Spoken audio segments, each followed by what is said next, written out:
Hi there, Krista Travers here, and we are embarking on our journey through the Gospel of John. And what I wanted to talk to you today about is what makes John special. There's so many things that set John apart, and I will address three of those things. The first thing is that it isn't categorized as a synoptic gospel. Well, to be able to understand this better, we need to know what synoptic means. I didn't know several years ago, and I had to look it up and figure it out. Well, if you take apart the word, we've got sin and then opt. Okay, sin and opt. And sin means with or together, kind of like synonym. Synonym, that means words that mean the same thing, like small and little.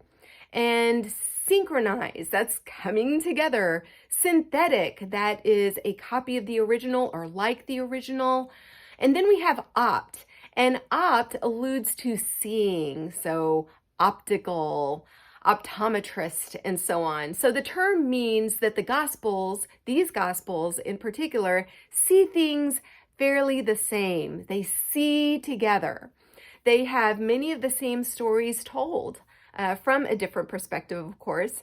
And those synoptic gospels are Matthew, Mark, and Luke. Those are the synoptic gospels. Yet 90% of John's gospel does not appear in the other three gospels. I'm going to read to you from the Holman Bible Handbook, and we are going to go over some of the things that are in the synoptics that are not in John, and some of the things that are in John, but not in the synoptics. So here we go.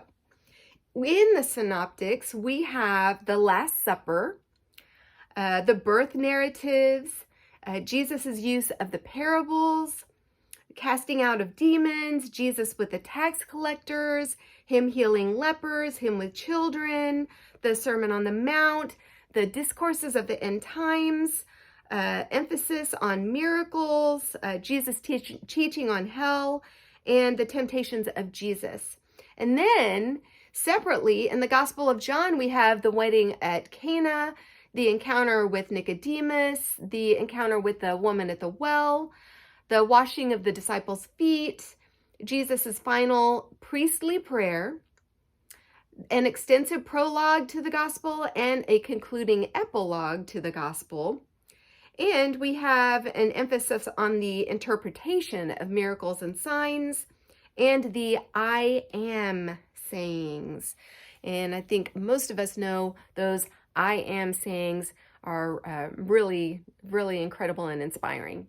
So that is the first thing. John is not one of these synoptic Gospels.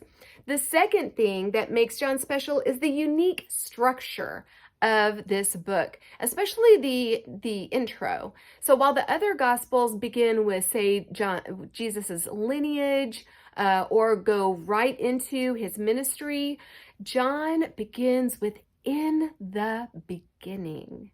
And where have we heard that before? Yes, Genesis. It harkens back to Genesis. So while the synoptics move forward, John takes a look back, and not just back, but back to the beginning of time. Time as we know it, and not just time as we know it, but even before. It talks about Jesus's eternality, which is really remarkable. The third marked difference between the synoptics and John is audience.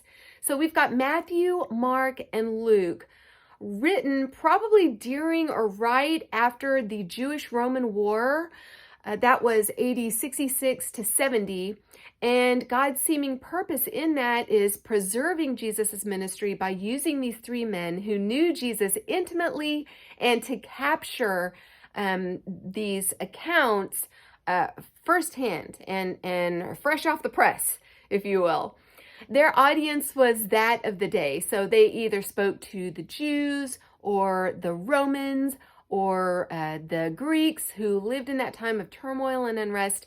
And each of these synoptics seems to address mostly one of those groups. At the time of the writing of John, Jerusalem had been sacked and the Jewish nation was dispersed among the Romans. So most likely he wrote the gospel in Ephesus. We already talked about that. And it was one of the most important urban centers in the Roman Empire. And so it was aimed not just at Jews, not just at Greeks, not just at Gentiles, but both lived in this new Greco-Roman world.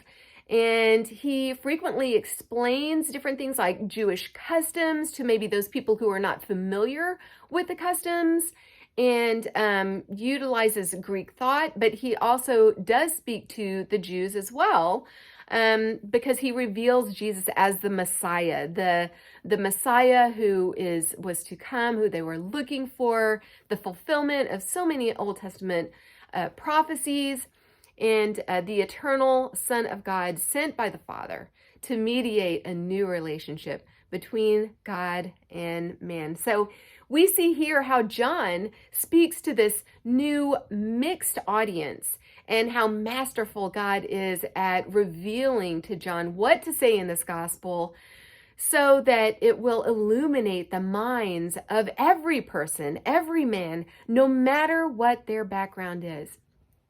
Now, there are 4 main sections that we are going to go over. And number 1 is the prologue. The prologue is chapters 1 through 18. And what we have is the theme, the presentation of Jesus as God. Number 2 is what is called the Book of Signs. It's commonly called the Book of Signs. And that's chapters 1:19 through chapter 12. And those are the 7 miracles that were chosen by God to reveal Jesus as God in John.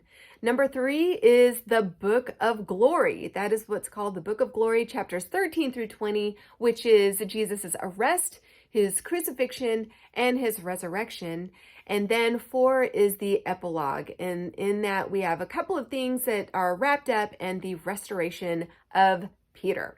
Now, the Gospel of John takes on this dual nature by being simple, yet profound and deep. And the last thing I want to share with you is from this book on Spurgeon. I've got this book of Spurgeon and his sermons, and this one is from October 20th, 1861.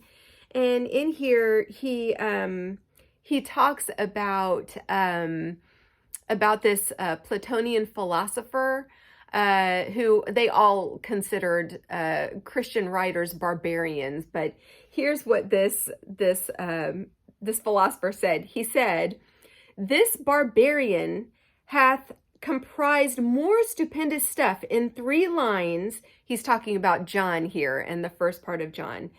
"This barbarian hath comprised more stupendous stuff in 3 lines than we have done in all our voluminous discourses."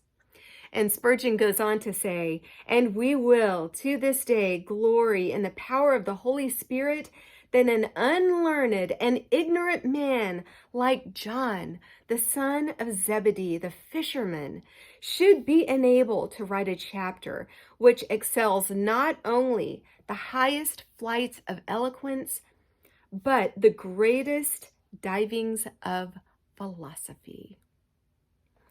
Pretty incredible, pretty profound. I want to encourage you to read through the first chapter of John again. And I've read through this first chapter numerous times, countless times before even starting the study with you. And God shows me something new every single time. Well, I am truly thrilled to be on this journey with you, and we're going to learn so much about Jesus in the Gospel of John. I hope you're enjoying it as much as I am, and I will see you next time.